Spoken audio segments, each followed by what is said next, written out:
इमरान खान साहब ने इस वक्त मुझे ज्वाइन किया है, सीनियर जर्नलिस्ट हैं, मोस्ट रेलेवेंट शख्सियत हैं, उनसे बात करेंगे। और आरिफ चौधरी साहब माहिर कानून हैं, उनसे भी मजीद बात करेंगे। जनाब आप दोनों का बहुत शुक्रिया, आप दोनों को सलाम। इमरान खान साहब से शुरुआत करेंगे। सर ये बताइएगा, पाकिस्तान तहरीक इंसाफ के अंदर इख्तलाफात हैं कि कौमी असम्बली में रहना है नहीं रहना है। फवाद चौधरी साहब, शेख रशीद साहब ये कह रहे हैं कि जनाब हम इस्तीफे दे देते हैं। शाह महमूद कुरैशी साहब ये कहते हैं नहीं भाई इस्तीफे नहीं देने। देखें, इख्तलाफात सारी पॉलिटिकल पार्टीज के अंदर होते हैं और इसी तरह पाकिस्तान तहरीक इंसाफ में भी इख्तलाफात होंगे। लोग अपनी अपनी राय देंगे, फिर पार्टी फैसला कर लेगी और जब पार्टी फैसला कर लेगी तो उसके ऊपर इंप्लीमेंट करेगी। जो लोग पार्टी के फैसले से नहीं चलेंगे, अगली दफा उनको टिकट इमरान खान नहीं देगा। पहले भी उसने यही किया था, अब भी वो यही करेगा, तो इससे फर्क नहीं पड़ता। पीटीआई के अंदर ना इस वक्त छांटी का अमल जारी है। 20 बंदे तो निकल गए जो मुनहरिफ हुए थे, तो अभी और जो मुनहरिफ होंगे वो जाके उन मुनहरिफ वालों के साथ बैठ जाएं और 30 हो जाएंगे, 40 हो जाएंगे।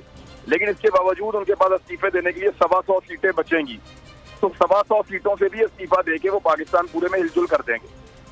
125 सीटें तो सिर्फ कौमी असेंबली की, सर सिंध असेंबली की अगर बात करें, केपी की बात करें, पंजाब की बात करें, तो ये तो 400 की तरफ जाता है ना मामला। फिर तो पाकिस्तान आधे के अंदर इलेक्शन हो रहा होगा और आधे पाकिस्तान में इलेक्शन का खर्चा भी वही है जो पूरे पाकिस्तान में इलेक्शन का खर्चा है। तो फिर ये इदारों को तय करना है कि वो क्या करना चाह रहे हैं उस सूरत हाल में। अच्छा, लेकिन अगर मैं ये पूछूं आपसे कि सर ये हुआ क्या? कल 9:30 बजे के बाद, 9 बजे के बाद सूरत हाल एकदम से तेजी से तब्दील हुई।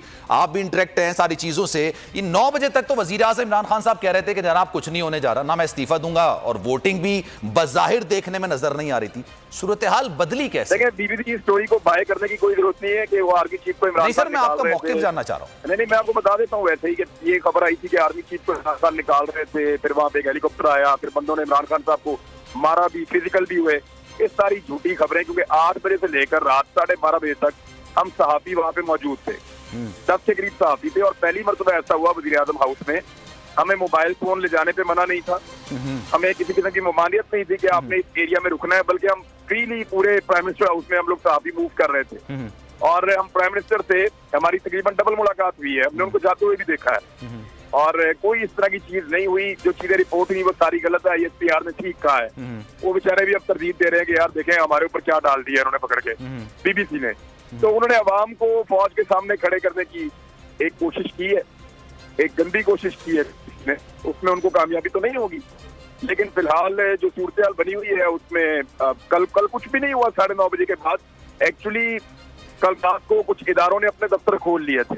अच्छा। और वो इदारे दोबारा दबाव डाल रहे थे और स्पीकर को इस बात का खतरा पैदा हो गया था कि वो नाअहल हो जाएंगे और आइंदा सियासत नहीं कर पाएंगे अपनी लाइफ में। तो उन्होंने कहा जी ये तो मुझे नाअहल करवा देंगे अगर मैंने वोटिंग ना करवाई तो। जब स्पीकर को वो लेटर के बारे में दिखाया गया और उनको, क्योंकि कल इन्होंने डिक्लासिफाई कर दिया था कैबिनेट की स्पेशल मीटिंग में, तो जब उन्होंने लेटर देखा तो उन्होंने कहा जी फिर मैं तो, मेरा ज़मीर गवारा नहीं करता कि मैं वोटिंग अब।